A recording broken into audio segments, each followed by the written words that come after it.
Subscribe to our YouTube channel and press the bell icon to get the latest updates. Finance Minister Nirmala Sitharaman has today come out with the third installment of our reform and stimulus package following the Prime Minister's speech earlier this week. This one focused on agriculture. So once again, the substantive parts, the details, the understanding of all of that, you've already got from Ela Patnaik. She's an eminent economist, writes exclusively for us. So please, if missed it, please see the live recording she did with our managing editor, YP Rajesh, for details. Let me once again look at the politics of now the new changes that are being proposed or new changes that are being made on agriculture front. Because like I'm not an economist, not a scientist, not a doctor, not a biologist, not an epidemiologist, I am also not an agricultural expert. But once again, as a journalist, I have access to experts. I also have access to people who've studied these issues for a very long time. Plus, as I keep saying, I know a little bit about politics. Because everything in a democracy is run by politics. It comes from politics. So, if you look at the politics of agricultural reform, then let me raise three fundamental questions, and then we'll talk a bit on each one based on the changes announced today, or we will see the changes announced today in the light of these three questions. So here are the three questions. Number one, who is the most unfree businessman or woman in India? Most unfree. Who lives in the most controlled, most unfree business environment, which means who is still the biggest victim of license quota Raj, Inspector Raj in India? That's question number one. And why, of course, I will explain. Number two, how important is agriculture? If it only contributes 15% to India's GDP, how important is agriculture? Should we really bother about agriculture? Beyond ensuring that we get enough food produced for us, and right now we have much more than we need. That's the second question. And third question, is it at all possible to double the farmer's income? The Prime Minister had said in 5 years that would end 2 years from now. That obviously is not going to happen, cannot happen now. But is it possible to even double the farmer's income, say at constant rupee values or prices, 5 years from now? Three questions. So let me go over each one of these and see these in the light of today's announcement. So number one, who is the fellow Indian who is still enslaved by the license quota Inspector Raj? It is the poor farmer of India. Just see, it's how adjectives become a part of our lives. We say Dharavi, Asia's largest slum. Immediately. In fact, now I think computers have a memory. The moment you type Dharavi, it says Asia's largest slum. Similarly, you say coronavirus. Even before you type, I am sure some presumptive memory on the computer would say, or your software would say, deadly coronavirus. Similarly, when you say Indian poor farmer, by default, you end up adding poor Indian farmer. Does Indian farmer have to be poor? Now, farming is a tough profession anywhere, but Indian farmer is particularly a victim of the Indian political situation, because even the many waves of reform which have come to India's economy, they've left the farmer out. Why? One, because politicians don't want to stir any trouble. Nobody wants to change anything because there are so many people involved. Second, politicians by and large, the political class at the center and in the states has acquired a vested interest in continuing farm distress. Because as farmers are in more trouble, farmers are not allowed to trade, they are not allowed to choose what they want to produce, they don't get the price that they can get, they don't have the benefit of open markets, free markets, they don't have the benefit of futures market, which means they go through this cycle of gluts and shortages and suffer at either end of both. When prices go up, they don't benefit, government imports because everybody is worried about the consumer. A farmer in India cannot sell anywhere but in one market. That is his mandi, under the Agriculture Produce Commodities Act. There, in that market, he knows who his buyers are, and the buyers know the farmer has brought his produce in his belgadi, on his tractor trolley. He can't take it back now, particularly if it's not grain. Grain would still be acquired by the government, by Food Corporation of India in most good states, not all states, but in most good states. But if it's fruits, vegetables, farmer has no choice. Farmer has brought it, farmer has to sell it. And then, while these committees were set up, this APMC Act was passed in the 50s with the avowed intention of helping the farmer, giving the farmer a real market. The fact is, these have become cartelized monopoly operations. So, middlemen there fix the rates, they decide at what price they will buy any vegetable or fruit. The farmer has no choice. The farmer can't take it back because there is no cold storage and there is no other buyer. Today, a farmer cannot sell his produce at his farm. Today, a farmer cannot decide who to sell to.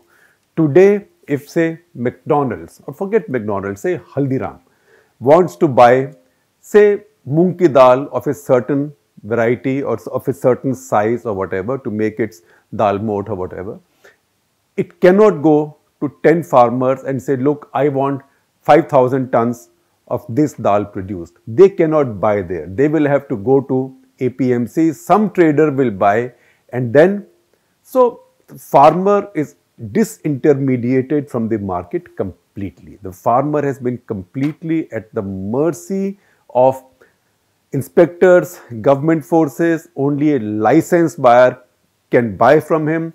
He can only sell to a licensed buyers all cartelize.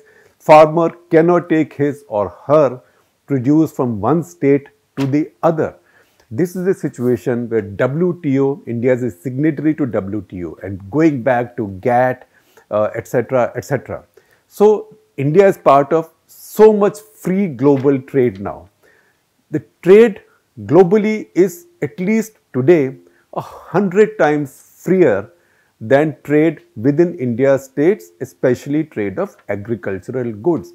Why? Because farmer is used as a political commodity, unfortunately. Farmer is not used as an entrepreneur, not allowed to be or grow as an entrepreneur. That is the problem. Now, many reform projects, many reports have come out, many wise people have spoken about it. If you follow the writings of Professor Ashok Gulati, you will see a lot of it. In fact, you should see the interview that our National Affairs editor Jyoti Malhotra has done with Professor Ashok Gulati. We'll put it out very soon, I think in the next day or so. Please see that these people have been writing these. There have been many expert groups, but so far nobody has really reformed agriculture. Everybody talks about it. Every government says the same things. Go back to the budget speeches of finance ministers over the past 15-20 years. Go back to the speeches of prime ministers. They promise the same things, but nobody bells the cat. That today, many announcements promise to bell the cat, that cat. Nothing has happened yet, but this is a crisis. There is an opportunity, and I would rather err on the side of optimism. I think this is one situation where in a dhakka, some of these things can go through. So, Indian farmer needs to be liberated. Indian farmer still continues to be a slave. Indian farmer has not been empowered by our avarice and by our greed and by our stupidity. Indian farmer has not been empowered to go and join the market forces and take advantage of them. This is an effort to change some of that. Second question, does farming really matter? 15% of your GDP, huh? You can up manufacturing, you can up services, you can do many things, exports. So why bother about something which is only 15% of your GDP? And year after year, because manufacturing, services, etc. are growing much faster, they will always grow faster than farming.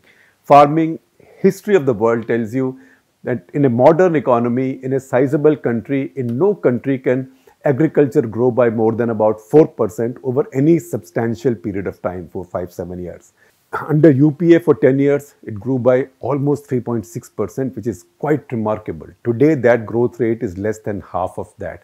And I'm not talking of the COVID year. Even COVID year, agriculture has held its own. Credit to the Indian farmer, but agriculture cannot grow that fast. So should you really bother? Because its share in the GDP will continue to decline. Now, let me put it differently, because I talk politics. Agriculture is 15% of India's GDP, but agriculture is 60% of India's political GDP. It's 15% of India's economic GDP, but 60% of India's GDP, or let me say GPP, gross political product. How does it work? Because 15% of India's GDP is produced by 45% of India's workers. So 45% of India's workers are involved in agriculture. They produce only 15% of India's GDP, which means there are that much poorer, because 3 times as many people live off this GDP as its size. Then they have families, they have their own environment. So roughly you can say, people say 70%. I will err on the side of conservatism. I'll say 60% of Indians still survive on agriculture or rural economic activity which is linked to agriculture. Somebody is repairing tractors, somebody is repairing pumps, somebody is selling pumps, somebody is selling hookahs, anything. Or somebody is selling tobacco for hookahs. I am not promoting tobacco, please don't smoke. All smoking is bad. I have never smoked once in my life, never, not even in college. And I speak the truth on this. I don't have to, but I don't have to lie. I speak the truth. So there is a rural economy. So if 60% of Indians depend on rural economy, 45% of Indian working class depends on agriculture. It only produces 15% of India's GDP. So to begin with, they are stressed. As they are stressed and they see the inequality, any trouble in the economy hurts them first. And when it hurts them or it benefits them. Why did UPA get re-elected in 2009 with larger numbers? People say it's Manrega. I have a different take. I think they, and I've shown it with data, they got re-elected, one, because there was a larger growth, but also because there was a widespread agricultural growth for 5 years. Sharad Pawar was a pretty good agriculture minister. So, when farmers are happy, politicians win elections. When farmers are unhappy, politicians lose elections. Let me take it one step ahead. When rural India is happy, politicians win elections. When rural India is unhappy, politicians lose elections. So rural India is linked to the fate of agriculture. And why does this count for so much in politics? Because 60% of Indians depend on rural economy, agriculture linked to rural economy. That is 60% of India's voters as well. So I said, what accounts for 15% of India's economic gross domestic product accounts for 60% of India's gross political product. So agriculture is politically very powerful, and politicians have been afraid to reform agriculture or to upset we grow a lot of apple, but in the mountains, let me say, we don't want to upset the mango cart or apple cart or coconut cart, because it may fall on our heads, because it's just a lot of votes. So it takes courage to reform this. Modi government has also been talking about this for 5.5 years. They've done, I would say, precious nothing. They talk about soil cards and all, but almost nothing's been done, because once again, nobody wants to take a risk. But now this crisis brings an opportunity. We saw the first stirrings of change from several state governments. Uttar Pradesh, Madhya Pradesh, we spoke about it a bit earlier. Now Karnataka has done it. They have changed their agriculture APMC acts. Rajasthan had brought about some reform earlier. Maharashtra already has a model law sitting there for agricultural markets reform. Now all that center has combined, and center has announced 3 things today, besides many other things. They've said that 3 new laws or amendments. One, Essential Commodities Act will be amended, one, to say that this will only be used in an emergency, and second, to limit the commodities covered under this. Second, that a new Contract Farming Act will be passed. And third, that the center will pass a new law freeing up the interstate movement of agricultural commodities. Now, you might say, oh, agriculture is a state subject, agriculture is a concurrent subject. So, I was listening to Professor Ramesh Chandra, who is a member, who's member agriculture in the Niti Aayog, and he made it very clear. He said, please go and study the constitution carefully. Article 301 says in the constitution, and that's what Ela Patnaik also said, that trade and commerce are free in India. So, in fact, if Indian governments have prevented the farmer or kept the farmer away from free trade in what he produces, that is unfair and that is unconstitutional, and then center can use powers under the 7th schedule of the constitution to bring about some changes. Second, Essential Commodities Act.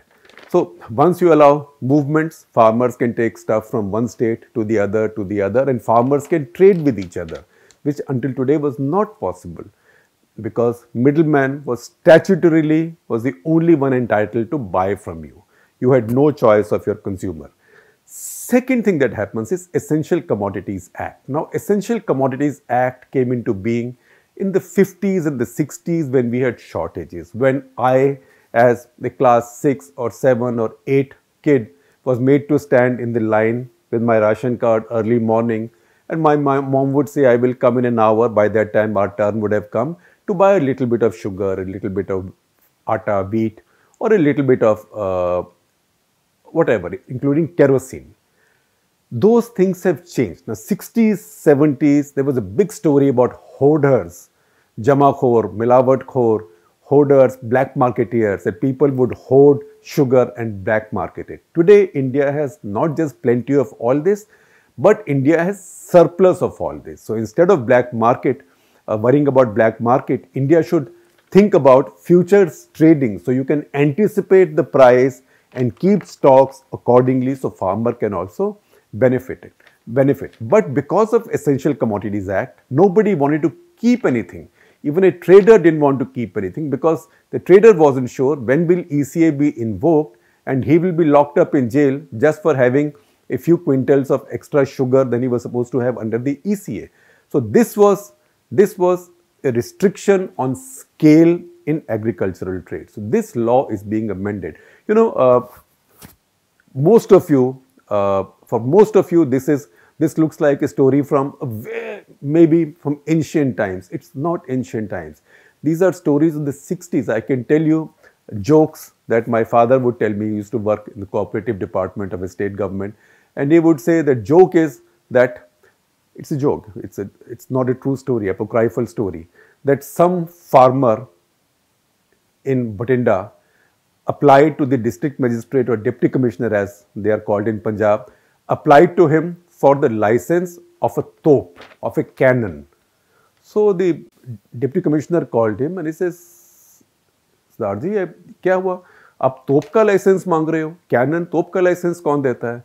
So the fellow said, साहब बहादुर, ऐसा है कि मेरे लड़के की शादी थी, तो मैंने एक ट्रक चीनी के लिए अप्लाई किया था। तो मैंने एक ट्रक चीनी के लिए अप्लाई किया, तो साहब बहादुर ने मेरे को सिर्फ 50 किलो चीनी का लाइसेंस दिया था। तो मैंने कहा अगर एक ट्रक अप्लाई करके 50 kilo, if I applied for a truck load of sugar, I get the licence for 50 kilos, then right now I only want a pistol. So if I apply for a pistol, what will I get? So I thought, let me apply for a cannon. I'll get a pistol at least. So this is a joke. It's a story, apocryphal story, but this tells you that India has lived through an era of terrible shortages.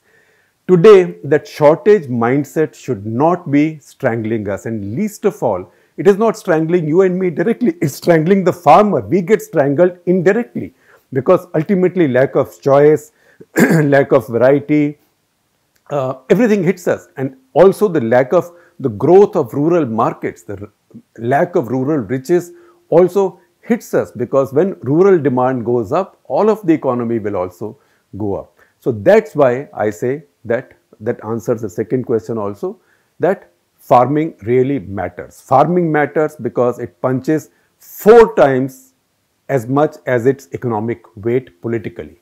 So 1 rupee is worth 4 times the votes. 1% of GDP is worth 4% of political power. That's one. 1:4. Second, that Indian farmer is actually a slave, because we have now said कि बेटा आप खेती करो, हमारे को दिए जाओ, we'll fix the price, we'll buy from you at that price, say thank you very much, go home, don't dream big. That has to change. And finally, can you double the farmer's income? Now, as I said earlier, there is no way you can do it by 2022. There's also no way you can do it by upping the production of food grains, wheat, rice, anything. Nor is it possible to do it by upping minimum support prices. You can double them as Swaminathan or follow Swaminathan committee plus 50% more.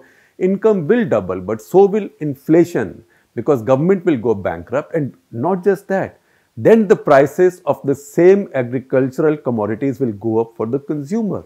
Then what happens? Government pays twice as much here and then subsidizes the consumer. It's an impossibility. It's never going to happen. It can only happen if our farmer moves into value added agriculture, more beekeeping, more dairy, more poultry. In fact, the farm gate value now of non-food grain, non-food products has been rising higher than food grain. Farmer should be able to liberate himself from the boom-bust cycle to get a better uniform price through the year, or benefit from when prices go up and to hedge for when prices crash. If that happens, then in the course of time, farmer incomes can go up, and then other things can happen, because all good virtuous things are interlinked. Because then as industry grows, more blue collar jobs, more white collar jobs come up, then more and more of these people will move from farming into those jobs. So say what is 45% of working class now caught up in farming, if that became 35%, that by itself in per capita terms greatly improve the farmer's income. So doubling the farmer's income will be a combination of all these reforms and other economic growth and growth of industry and manufacturing, which creates a lot more organized jobs. So we have fewer people, fewer members of our very hard-working working class trapped in farming. I use the expression trapped in farming very consciously. So if you look at all that, then I take today's promises at face value. If we don't get delivery on this, we'll come back and complain about it. But right now, let's take it at face value. If this can be done in this crisis, this could mean for Indian agriculture, I'm using expansive language, it can mean for Indian agriculture what 1991 reform was for India's industry and private sector.